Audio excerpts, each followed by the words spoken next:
വിജയ് ആരാധകരൊക്കെ ഇങ്ങനെ ആകാംക്ഷാപൂർവ്വം കാത്തിരിക്കുന്നതാണ്. Book my ഷോയിലൊക്കെ ticket book ചെയ്ത പൈസയൊക്കെ തിരികെ വാങ്ങി ഇനി എന്ന് ബുക്ക് ചെയ്യണം എന്നറിയാൻ വേണ്ടി കാത്തിരിക്കുമ്പോൾ അതിനുള്ള ശ്രമങ്ങൾ KVN പ്രൊഡക്ഷൻസിന്റെ ഭാഗമായി ഉണ്ടാകുന്നു. ഇന്നലെ വൈകിട്ടാണ് വീണ്ടും സ്റ്റേ നൽകിയത് കോടതി. അതിനെതിരെ ഇപ്പോൾ നിർമ്മാതാക്കൾ സുപ്രീം കോടതിയെ സമീപിച്ചിരിക്കുന്നു. മദ്രാസ് ഹൈക്കോടതി ഡിവിഷൻ ബെഞ്ചിന്റെ ഉത്തരവിനെതിരെയാണ് KVN പ്രൊഡക്ഷൻസിന്റെ ഹർജി. ചിത്രത്തിന് UAA സർട്ടിഫിക്കറ്റ് നൽകണം എന്ന മദ്രാസ് ഹൈക്കോടതി സിംഗിൾ ബെഞ്ച് വിധി ചീഫ് ജസ്റ്റിസ് അധ്യക്ഷനായ ബെഞ്ച് സ്റ്റേ ചെയ്തിരുന്നു. അടിയന്തര പ്രാധാന്യത്തോടെ ഇത് പരിഗണിക്കേണ്ടതില്ല എന്നുകൂടി പറഞ്ഞിരുന്നു. KB ശ്രീധരൻ വിവരങ്ങളുമായുണ്ട്. ശ്രീധരൻ, ദിവസങ്ങൾ ഇങ്ങനെ പോവുകയാണ്, ഒരു സിനിമ ഇങ്ങനെ പെട്ടിയിലിരിക്കുകയാണ്.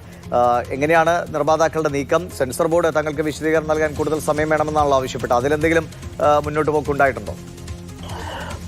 ചീഫ് ജസ്റ്റിസിന്റെ ബെഞ്ചാണ് സിംഗിൾ ബെഞ്ചിന്റെ ഉത്തരവിനെ സ്റ്റേ ചെയ്തത്. അതായത് സെൻസർ ബോർഡിന്റെ വാദം കേൾക്കാതെയാണ് വിധി പുറപ്പെടുവിച്ചതെന്നായിരുന്നു ചീഫ് ജസ്റ്റിസ് അധ്യക്ഷനായിട്ടുള്ള ഡിവിഷൻ ബെഞ്ചിന്റെ ഒരു ഉത്തരവ് ഉണ്ടായത്. തുടർന്ന് ഏതായാലും ഇതിനെതിരെയാണ്, ഈ മദ്രാസ് ഹൈക്കോടതിയുടെ ഈ ഡിവിഷൻ ബെഞ്ചിന്റെ ഉത്തരവിനെതിരെയാണ് ഇപ്പോൾ ജനനായകന്റെ നിർമ്മാതാക്കളായിട്ടുള്ള KVN പ്രൊഡക്ഷൻ സുപ്രീം കോടതിയെ സമീപിക്കുന്നത്.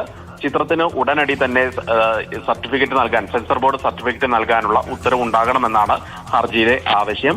ഏതായാലും ഇത് വലിയ ജനനായകൻ പൊങ്കൽ റിലീസായിട്ട് നിശ്ചയിച്ചിരുന്ന സിനിമയാണ്. അത് ഇനി പൊങ്കലിന് ഉണ്ടാവില്ല എന്നുള്ളത് ഉറപ്പായി കഴിഞ്ഞു. 21-ാം തീയതിയാണ് മദ്രാസ് ഹൈക്കോടതിയുടെ ഡിവിഷൻ ബെഞ്ച് ഇനി കേസ് പരിഗണിക്കുക. ഏതായാലും അതിനു മുന്നേ, ഈ പൊങ്കലിന് മുന്നേ ചിത്രം പ്രദർശനത്തിന് എത്തിക്കാനുള്ള ശ്രമത്തിന്റെ ഭാഗമായിട്ടാണ് ഇപ്പോൾ കേസ് അടിയന്തരമായി കേൾക്കണമെന്നാവശ്യപ്പെട്ടുകൊണ്ട് സുപ്രീം കോടതിയെ നിർമ്മാതാക്കൾ സമീപിച്ചിരിക്കുന്നത്. ഭീമമായ നഷ്ടമൊക്കെ ഉണ്ടായി എന്നുള്ളതാണ് ഇവരുടെ ഒരു വാദമുള്ളത്.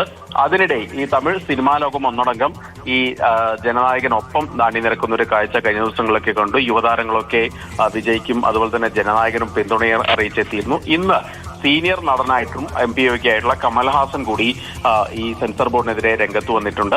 ഈ സർട്ടിഫിക്കേഷൻ നടപടികളിൽ സമൂലമായിട്ടുള്ള ഒരു മാറ്റം വേണമെന്നാണ് അദ്ദേഹത്തിന്റെ ആവശ്യം. കൃത്യമായിട്ടുള്ള സമയപരിധി നിശ്ചയിക്കണം. ഏതെങ്കിലും തരത്തിൽ ചിത്രത്തിലെ രംഗങ്ങൾ വെട്ടിമാറ്റുന്നുണ്ടെങ്കിൽ അതിന് കൃത്യമായിട്ട് കാരണങ്ങൾ രേഖാമൂലം തന്നെ അറിയിക്കണം. റിവ്യൂ സുതാര്യമായിരിക്കണം തുടങ്ങിയ ഒരു കാര്യമാണ് കമൽഹാസൻ പറയുന്നത്. മാറ്റങ്ങൾക്കായി സിനിമാ താരങ്ങളെല്ലാം, സിനിമാ മേഖല ഒന്നാകെ ഒരുമിച്ച് ശബ്ദമുയർത്തണമെന്നും കമൽഹാസൻ പ്രസ്താവനയിൽ പറയുന്നുണ്ട്. ഏതായാലും വലിയ വിവാദം തമിഴ്നാട്ടിൽ ഈ വിഷയത്തിൽ ഉണ്ടാകുന്നുണ്ട്.